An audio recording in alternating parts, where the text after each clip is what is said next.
여러분들 제가 한번 좀 질문을 드리겠습니다.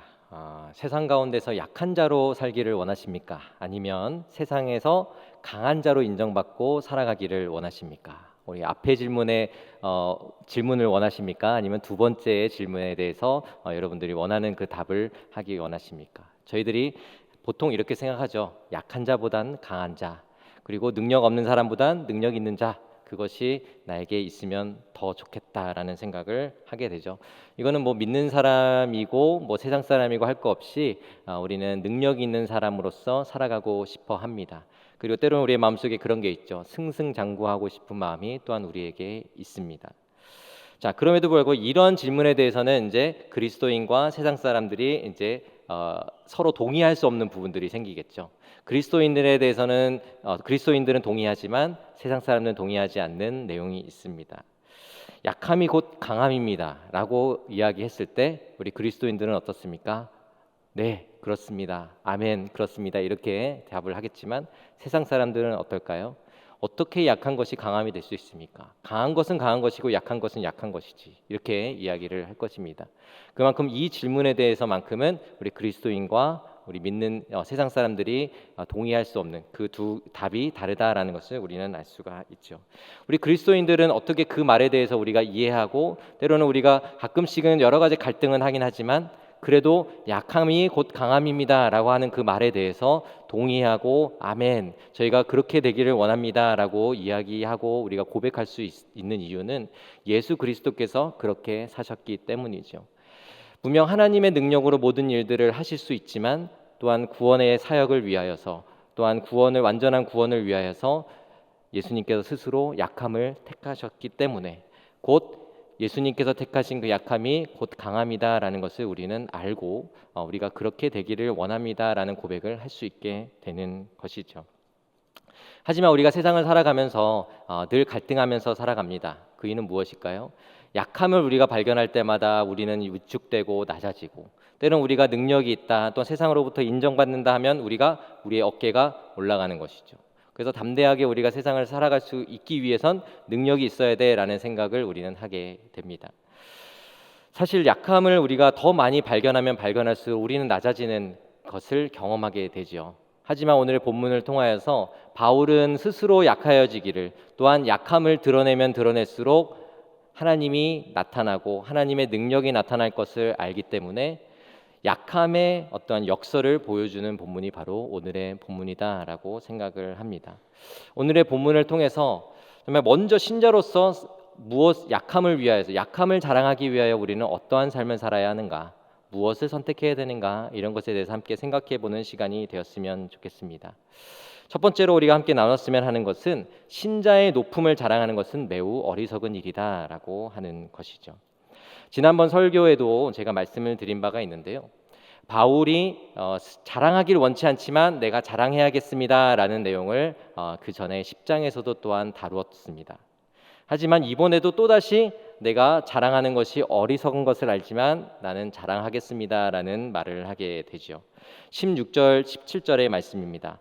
내가 다시 말하노니 누구든지 나를 어리석은 자로 여기지 말라. 만일 그러하더라도 내가 조금 자랑할 수 있도록 어리석은 자로 받으라. 내가 말하는 것은 주를 따라 하는 말이 아니요 오직 어리석은 자와 같이 기탄 없이 자랑하노라. 이렇게 말하죠. 자, 16절에서 다시라는 단어가 보이지 않습니까? 자, 이것은 우리 10장에서도 이미 이야기했는데 다시 내가 자랑을 좀 해야 되겠습니다. 이렇게 말하는 것이죠. 자기 자랑하는 것이 정말 어리석은 것을 나는 너무나도 잘 압니다. 그러나 자랑을 하더라도 나를 어리석은 자로 좀 여기지 않기를 바랍니다. 여긴다면 조금만 여겨주시길 바랍니다라는 말을 하면서 자신의 자랑을 하겠다라고 먼저 운을 떼게 되죠. 왜 한 번 언급한 것으로 끝나지 않고 또다시 언급하는 이유가 대체 무엇일까? 우리가 생각해 본다면 고린도 교회가 어떤 상황 속에 있었냐면 겉으로는 매우 번지르르한 그렇죠? 번지르르한 여러 가지의 정말 언변과 그리고 뭐 경험했었던 여러 가지의 어려움들 또 다양한 일들을 겪었던 어떠한 대적자들 그 대적자들에게 빠져 있기 때문이죠. 그들의 말에 현혹되어 있었기 때문이죠. 그래서 오히려 바울을 따르기보다는 그 대적자들을 따르려는 모습이 우리 교회 가운데 나타났었기 때문입니다.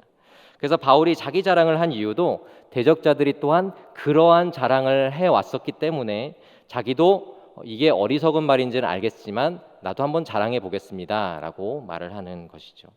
자, 22절, 23절 함께 읽도록 하겠습니다. 시작.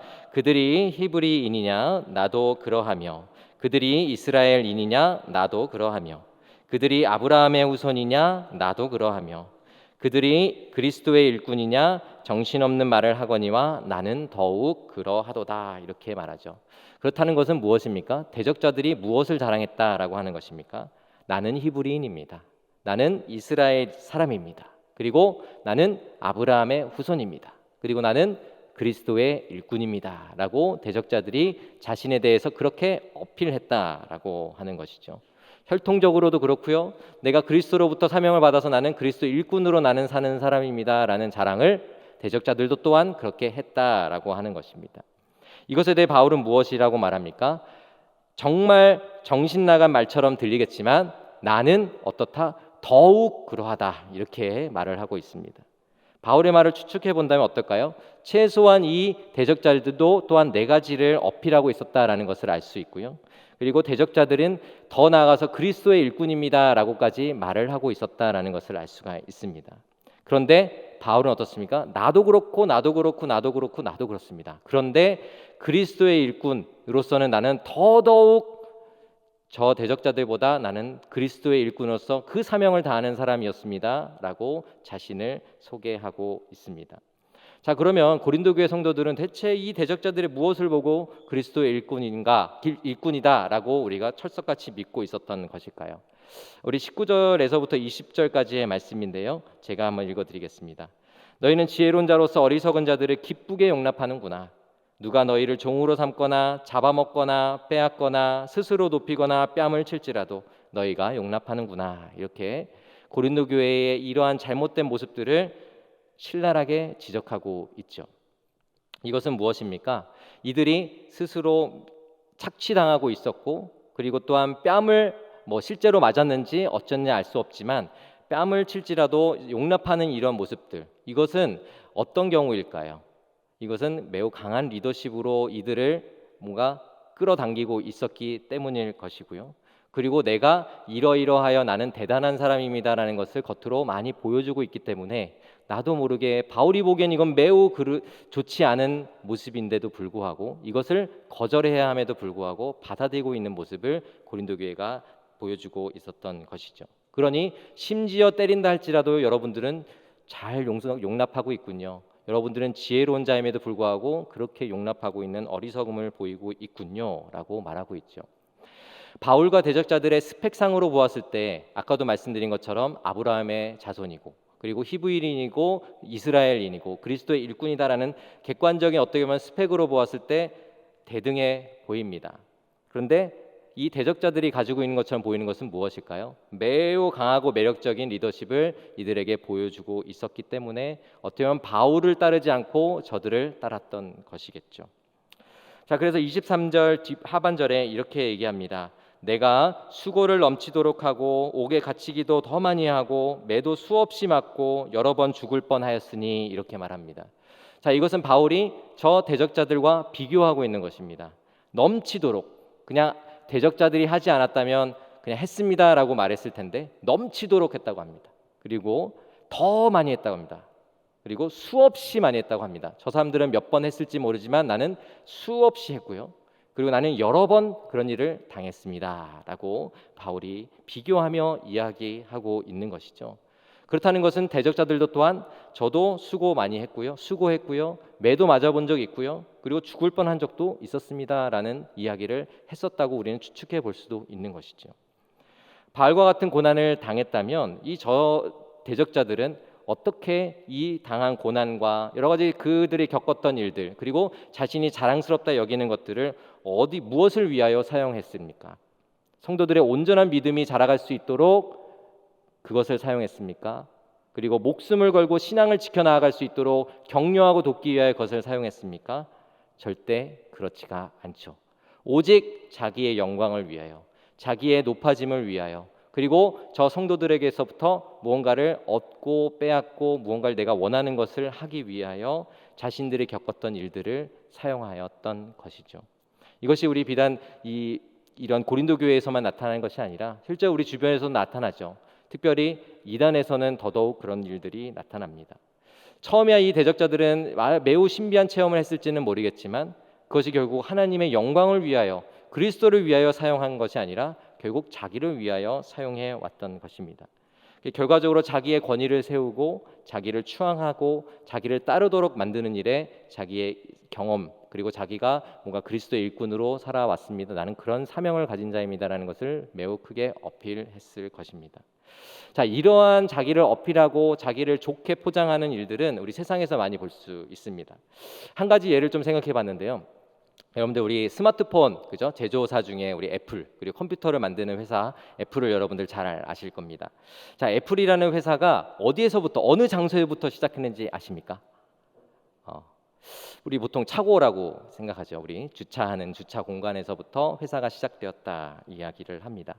근데 실제로는 차고에서 시작되지 않았다 하죠. 그리고 차고에서 뭔가 모든 일들을 다 개발하고 모든 걸 했다고 하는데 실제로는 그렇진 않다고 합니다. 하나의 스토리를 만들기 위한 것이었겠죠. 실제로는 거기에서 부품을 조립하는 곳으로 사용했고 그 잠시 납품을 하기 위해 물건을 좀 쌓아둘 수 있는 곳으로 사용했지 실제로 개발하는 장소로 그리고 회사를 시작하는 장소로 사용하지는 않았다고 합니다. 그런데 이렇게 차고에서부터 시작다라는 그러한 스토리를 만들고 그 브랜드의 이미지를 만들면서 우리는 어떻게 생각할까요? 아, 밑바닥부터 하나씩 이런 식으로 정말 진심을 담아서 준비해 왔구나. 그래서 이러한 회사가 됐구나 이렇게 우리는 그런 이미지를 가지고 회사를 바라보게 되죠.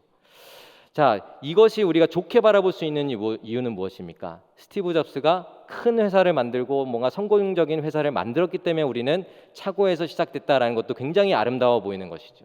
그런데 그러한 매출도 있지 않고 뭔가 이름이 잘 알려지지 않은 회사라면 차고에서 만들어졌다, 차고에서 시작됐다라고 했을 때 그것을 꼭 좋게만은 보지 않을 것입니다. 아유, 그러니까 참 발전이 많이 없는 거겠지라고 생각할 수도 있다라는 것이죠. 그만큼 이 대적자들은 자신의 자랑들을 늘어놓으면 늘어놓을수록 누구를 위하여 그것을 늘어놓은 것이겠습니까? 자기 자신을 위하여, 자기를 더욱 하기 위하여 자신을 자랑했다라고 하는 것이죠. 고난을 당하면 당할수록 그것이 나의 자랑이 아니라 누구의 자랑이어야만 할까요? 하나님의 자랑이어야만 하는 것이고 하나님의 의의여야만 하고 하나님의 영광이어야만 합니다. 그러나 이들은 자기의 영광을 위하여 고난 그리고 우리가 생각하는 어디의 혈통이고 어디의 출신인지 이것들을 자랑하며 그것을 그렇게 사용해 왔던 것입니다. 자, 우리는 어떨까요? 보이는 것에 취약한 모습이 우리에게도 여전히 나타나죠. 상대에 비해 내가 스스로 부족한 것이 너무 많고 없는 것이 너무 많다라고 생각했을 때 우리의 마음은 어떻습니까? 점점 낮아지게 되죠. 마치 우리는 실패한 인생을 사는 것처럼 생각하게 됩니다. 그리고 다른 사람에 비해서 우리의 환경적으로 매우 부유한 상황, 또 일이 잘 풀리는 상황이면 어떨까요? 우리의 어깨가 높아지고 뭔가 으쓱해지면서 우리의 마음이 점점 높아지죠. 그것은 우리가 가지고 있냐, 가지고 있지 않냐, 그것이 우리의 하나의 잣대가 되기 때문에 그것이 우리에게는 많으면 자랑이 되고 없으면 자랑하지 못할 그리고 숨어야 할 이유가 되어버리는 것이죠. 이 대적자들도 또한 이렇게 자랑할 수 있다라고 하는 것은 자신이 뭔가 지금 현재 성공적인 것처럼 보여지고 마치 매우 좋아 보이는 모습을 하고 있기에 이들이 이러한 자랑을 하지 않았겠는가라는 생각을 해보게 됩니다. 저는 정말 이런 이야기를 좀 들은 적이 있습니다. 예전에 이제 다녔던 이제 사역하기 전에 있었던 신앙생활했던 교회에서 들었던 이야기들인데요. 주변에 우리 청년들이 매우 좋은 스펙을 가지고 우리가 봤을 때 부러워할 만한 스펙을 가지고 좋은 직장을 다니는 청년들이 많이 있습니다. 근데 그 와중에 거기에서 잘 풀리지 않는 청년이 있었다고 하더라고요. 근데 그 친구는 뭐라고 했냐면 나는 취업 지금 구직 중에 있음에도 불구하고 나는 어디에 취업했습니다라고 교육자에게 거짓말을 했다라는 거예요.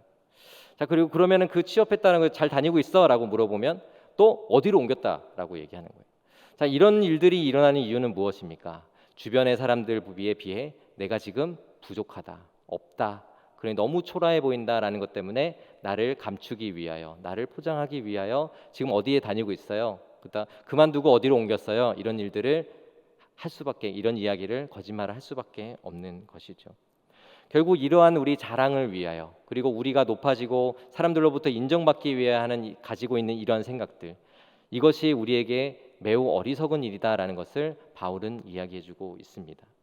결국 하나님을 높이고 그리스도를 높이는 자랑이 아니라면 정말 우리에게 있어서 그것이 높아지고 낮아지고 하는 그러한 어떠한 잣대는 우리에게는 필요한 것이 아니고 어리석은 잣대를 우리는 들이대고 있다라는 것을 우리는 깨달아야만 하겠죠.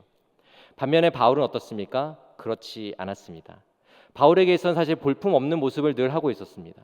고난은 여전히 진행 중이고 그리고 그 고난이 언제 끝날지 알 수 없는 인생을 바울은 계속 살아가고 있었죠. 고린도 교회 성도들이 이 바울과 대적자들을 비교해 보았을 때 어떻습니까? 바울은 여전히 고생이 진행 중에 있으니 더 그 사람을 이 바울을 바라보면 바라볼수록 정말 아직 성공하지 못한 사람처럼 보였을 것입니다. 그럼에도 불구하고 바울은 어떻습니까? 자랑하는 건 웬만하면 하지 않고 복음만을 온전히 전하려 했던 바울.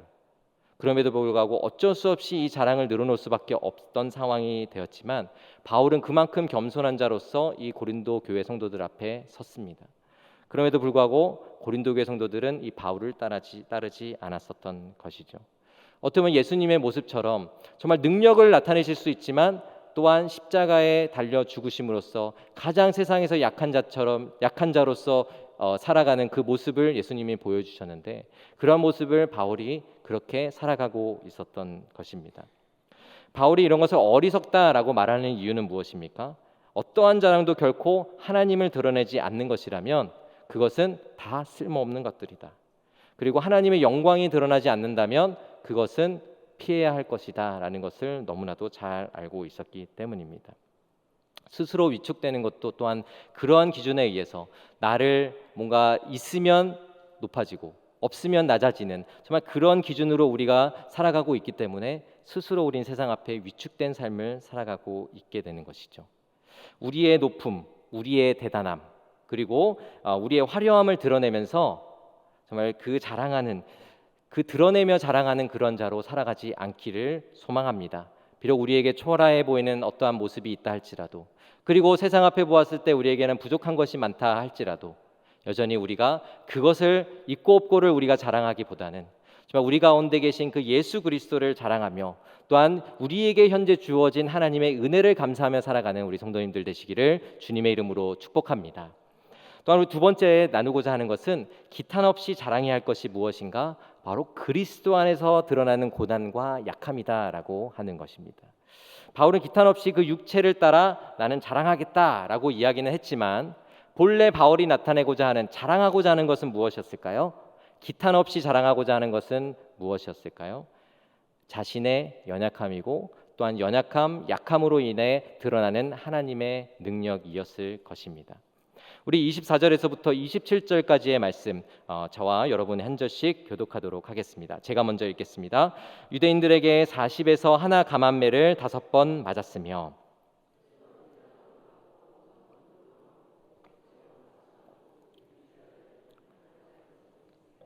여러 번 여행하면서 강의 위험과 강도의 위험과 동족의 위험과 이방인의 위험과 신의 위험과 광야의 위험과 바다의 위험과 거짓 형제 중의 위험을 당하고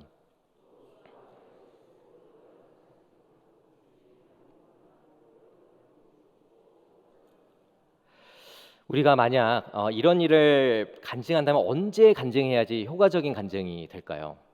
이런 일을 당했지만 또 하나님이 극복하게 해주셨고 지금의 제가 여기에 있는 것입니다. 이렇게 이야기할 수 있는 상황이 되었을 때 우리는 그 간증을 효과적으로 전달할 수가 있겠죠. 왜냐하면 참 그 어려운 가운데 있지만 하나님께서는 비로소 그것을 그 상황 가운데서 나를 건져주시고 이기게 하여 주셔서 정말 하나님의 능력이 드러났기 때문에 제가 여기에 있는 것입니다 라고 말할 수 있는 그 시점이 바로 우리가 간증할 때 가장 효과적으로 전달할 수 있는 간증의 시기일 것입니다. 그런데 바울의 경우는 어떻습니까? 아직까지 사실 해결될 기미가 보이지 않습니다. 그리고 주님 만날 때까지 사실은 계속해서 고난을 당하고 끝까지 고난을 당하고 고난에서 벗어난 적이 없는 바울은 그 인생을 쭉 살아가다가 하나님 품에 안기게 되죠. 그렇기 때문에 사실은 바울이 전하는 그 간증 그리고 내가 이런 일을 당했습니다. 이런 일을 당했습니다라고 이야기하면 이야기할수록 사실 세상의 관점과 사람의 관점으로 봤을 땐 아직 미완성인 것 같고 아직 계속 진행되는 거기 때문에 이 바울의 말에 솔직히 귀 기울이기가 쉽지 않다라는 것이죠. 바울에게는 자신의 입장을 대변하고 자기를 높아지게 하기 위하여 이런 것들을 계속해서 해 나간다면 그 간증은 사실은 실패한 간증입니다. 왜냐하면 그 가운데에서도 사실은 하나님이 원하시는 것은 그 간증 가운데 나의 삶의 이러한 약함을 통해서 드러나는 그 하나님이 온전히 드러나야만 하는 그 간증이었기에 이것이 자신을 위한 간증이었다면 그건 실패한 간증이 되어버리는 것이죠. 그러나 바울은 어떻습니까? 그 마음 가운데 나를 자랑하기보다 오히려 나를 이것을 언급하면 언급할수록 나에게는 약함이고 아직까지 해결되지 않은 아직까지 어려움이 또한 예상되고 있는 그런 상황 가운데 있지만 나를 통하여 하나님이 하시는 일들이 더욱 드러나기를 소망하는 마음으로 이들에게 자랑을 하였을 것입니다. 정말 우리가 제가 이제 고통에 답하다라는 팀 켈러 목사님의 책을 좀 봤는데요. 우리 세상에서 이야기하는 고난에 대한 관점을 보았을 때 이것은 우리가 마치 이걸 해내면 우리는 뭔가 능력을 가지게 될 거야. 그리고 뭔가 달라질 거야라는 어떤 그러한 우리를 위로해주는 여러 가지 관점을 가지고 접근을 한다고 합니다. 그런데 그리스도인들은 이 고난을 어떻게 바라보냐면 이것을 그냥 고스란히 고난으로서 받는다는 거예요. 그러나 그 고난이 그냥 고난으로만 오는 것이 아니라 그 은혜로 인해서 그것이 이제 고난으로서 잘 이겨낼 수 있도록 하나님의 도우심으로 나아갈 수 있게 된다라는 것이죠. 고난이 어떠한 새로운 어떤 어떤 것으로 우리가 생각을 바꿔가면서 하는 극복해나는 고난이 아니라 고난은 고난으로서 받아들이되 그것을 은혜로 해결해 나아간다. 은혜로 주님을 붙잡고 나아간다라는 그 태도가 바로 그리스도인들에게 있다라고 말합니다. 자, 저희 tim 켈러 목사님의 고통에 답하다라는 책의 내용이 이렇게 되어 있는데요. 제가 천천히 읽어드리겠습니다. 크리스천들은 고난을 이해하는 데는 은혜라는 관념이 중요하다. 크리스천이라면 누구나 그리스도를 통해 용서와 사랑을 받고 하나님의 가족이 된다. 그럴 자격이 없음에도 불구하고 엄청난 선물을 받은 것이다. 이러한 사실은 고난을 자랑하지 않게 한다. 또한 놀라운 은혜를 누리고 기뻐하는 마음은 고난을 견뎌낼 힘이 된다. 이렇게 말씀하고 있습니다. 자, 우리가 주님 안에 있다면, 주님의 자녀로서 살아가고 있다면 우리는 이런 고난을 통해서도 우리는 하나님을 거부하지 않고 하나님 안에 늘 거하기를 소망하면서 나아가게 됩니다. 그것이 고난으로서 우리는 고스란히 우리의 인생 가운데 다가오더라도 그것을 받더라도 우리는 하나님과 함께 하나님을 떠나지 않고 그 고난을 헤쳐 나간다라고 이야기하고 있는 것이죠. 바울은 이 고난을 높아지기 위해 인정받기 위해 이렇게 자신의 자랑을 늘어놓지 않습니다. 오히려 자신의 약함을 이것을 통해 드러나기를 원하고 그리고 교회를 위해 이것이 사용되기를 원했습니다. 약함과 고난은 여전히 진행 중이어도 상관없습니다. 그리스도 안에서 나타낼 수 있는 것이라면 그것으로 충분하다라고 바울은 여기고 있는 것이죠. 28절 29절에 이렇게 말씀합니다. 이 외의 일은 고사하고 아직도 날마다 내 속에 눌리는 일이 있으니 곧 모든 교회를 위하여 염려하는 것이라. 누가 약하면 내가 약하지 아니하며 누가 실족하게 되면 내가 애타지 아니하더냐. 자, 이 바울의 마음은 어디를 향하고 있었습니까? 교회를 향하고 있었고 그 가운데 실족하고 낙심하는 성도들을 향하고 있었습니다. 그렇기에 이것이 자랑하는 것이 나에겐 매우 어리석다라고 생각은 하지만 또한 이것을 통하여 누가 일어나길 원합니까? 이 고린도 교회 성도들이 온전히 다시 회복하고 일어나기를 원했던 그 마음으로 자신의 약함을 이것을 통해 드러내고 있는 것이죠. 2월에 우리 청년부 사경회의 말씀을 또 들었습니다. 김지찬 교수님께서 따님의 이야기를 하셨는데요. 따님이 이제 주일에도 학원을 가겠다라는 그 굳은 의지를 가지고 결국 학원에 갔다고 하죠. 그래서 그 교수님은 그렇게 얘기를 하셨습니다. 주일에 학원 가서 성적이 나오면 재앙이고 그리고 학원 갔는데 성적이 안 나면 대재앙이다 이렇게 말씀을 하셨던 적이 있으시죠. 그렇게 그 주님이 주일날 그 학원에 가지 못하도록 하셨던 것은 하나님이 개입하실 수 있는 여지를 두기 위해서다라고 교수님이 말씀을 하셨기도 했습니다. 자, 이것이 무엇입니까? 학원을 가든 어쨌든 이 하나님께서 원하시는 것을 택하며 또한 세상의 것을 좀 포기하고 그 삶을 살아갈 때 우리는 약해질 수 있겠죠.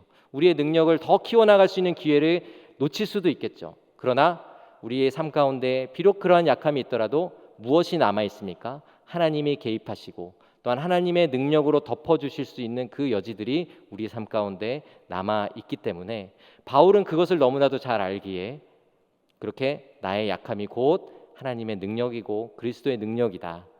그래서 그리스도의 능력이 나의 약함을 통해 드러날 것이다 라는 확신을 가지고 이들에게 자신의 약함을 기꺼이 이야기할 수 있었던 것이죠.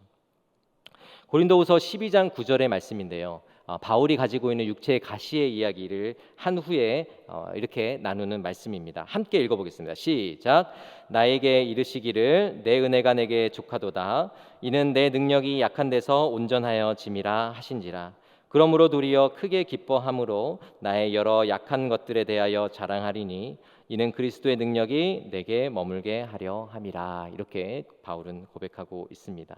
한번 좀 이것을 생각해 봤으면 좋겠습니다. 하나님의 뜻이 아닌 선택이지만 이것은 현실적으로 우리에게 필요할 때 그것을 선택해야 할 것이냐 선택하지 말아야 할 것이냐, 여러분들도 아마 삶을 살아가면서 그것을 고민하실 것입니다. 분명히 이것을 하나님이 원하시지 않는 것은 알지만 또한 세상적으로 내가 또한 물질을 채우기 위해 나의 능력을 채우기 위해서 분명히 이것을 선택해야 돼. 근데 이것을 선택해야 되나 말아야 되나, 이런 갈등 속에서 결국은 하나님이 원치 않으셔서 그것을 선택하지 않게 하셨을 때 여러분들은 그것을 다시 선택하시겠습니까? 아니면 하나님께서 다른 어떠한 기회를 주시겠지, 그리고 지금 현재로서는 내가 약한 자로서 지금 살아가게 되겠지만 하나님이 예비하신 또 하나의 어떠한 길이 있을 것을 나는 믿고 기다려봐야지, 어떤 것을 여러분들은 선택하시겠습니까? 저는 이것에 대해서 좀 생각해 보았을 때 비록 우리에게 약한 것이 있다 할지라도, 세상 가운데 살아가면서 약함이 우리에게 발견됐다 할지라도 나는 후자를 선택해야 되겠구나라는 생각을 해보게 됩니다. 왜일까요? 하나님의 뜻이 너무나도 분명하게 드러났기 때문이죠. 내가 원하지 않는 거야 라는 것을, 그것을 선택하지 못하게 하심으로써 우리에게 분명하게 드러내시기 때문에 우리는 무엇을 기대하고 무엇을 어떻게 의지할 수가 있는 것일까요? 하나님이 앞서 행하셔서 우리의 약함을 아시고 하나님이 원하시는 가장 좋은 것을 또한 예비하실 것을 나는 믿는다. 그래서 나는 하나님을 붙잡고 나아가리, 이렇게 고백할 수 있게 되는 것, 그것이 바로 하나님의 뜻이 우리에게 분명하게 드러났을 때에 나타나는 우리의 고백이 될 줄 믿습니다. 비록 우리의 인생 가운데에서 우리가 그 인생을 바울과 비교할 수는 없지만 정말 이것이 약함의 비밀이 아닌가라는 생각을 해봅니다. 비록 우리가 세상적으로는 갖추지 못하여 약해 보일 수 있지만 또한 우리가 붙잡을 수 있는 하나님, 그리고 이 세상에 어느 누구도 뛰어넘을 수 없는 하나님의 능력을 우리가 경험할 수 있는 기회가 바로 우리에게 주어진다라는 사실입니다. 그래서 우리가 30절을 같이 읽어보겠습니다. 함께 읽겠습니다. 시작. 내가 부득불 자랑할진대 내가 약한 것을 자랑하리라.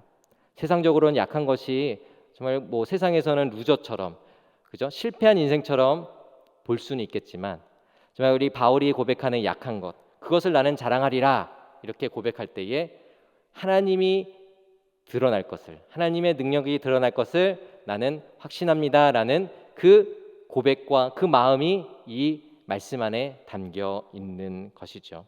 그래서 우리가 그리스도 안에 있지 않다면 우리의 약함은 그저 약함일 뿐입니다. 그러나 우리가 그리스도 안에서 그 약함을 자랑하고 약함을 인정한다면 그 약함은 약함으로 끝나지 않고 하나님의 능력이 될 줄 믿습니다. 그래서 우리의 약함을 기탄 없이 자랑하며 살아가시는 우리 성일교회 성도님들 되시기를 주님의 이름으로 축복합니다. 말씀의 결론입니다. 바울이 자신의 약함을 약함으로 여기지 않고요, 도리어 그것을 자랑하며 나아갔습니다. 그런 자신을 사용하신 하나님이 온전히 드러나기를 소망하면서 자신의 약함을 드러냈습니다. 정말 우리의 자랑도 마찬가지겠죠. 우리 자신을 위한 자랑이 아니라 비록 우리에게는 약하고 부족한 것이 많다 할지라도 그것을 우리가 자랑하고 그것을 가지고 우리 주님 앞에 달려나아갈 때 주님께서 그 주님의 능력으로 우리를 덮어주시고 주님이 온전히 드러나고 주님의 영광이 드러나게 될 줄 믿습니다. 그리고 또한 우리가 세상에서도 또한 그렇지만 우리가 교회 안에서도 그렇습니다. 교회 안에서 우리의 약함이 보인다 할지라도 함께 기도하고 함께 교제하며 서로 덮어주고 함께 기도하며 나아갈 때에 그때의 그 약함이 하나님의 능력으로 강함이 될 것을 함께 경험하고 또 또한 그 한 사람 한 사람 그 한 지체 한 지체를 바라보면서 함께 건강하게 그 믿음 생활을 해 나가시는 우리 성일교회 성도님들 모두가 되시기를 주님의 이름으로 축복합니다.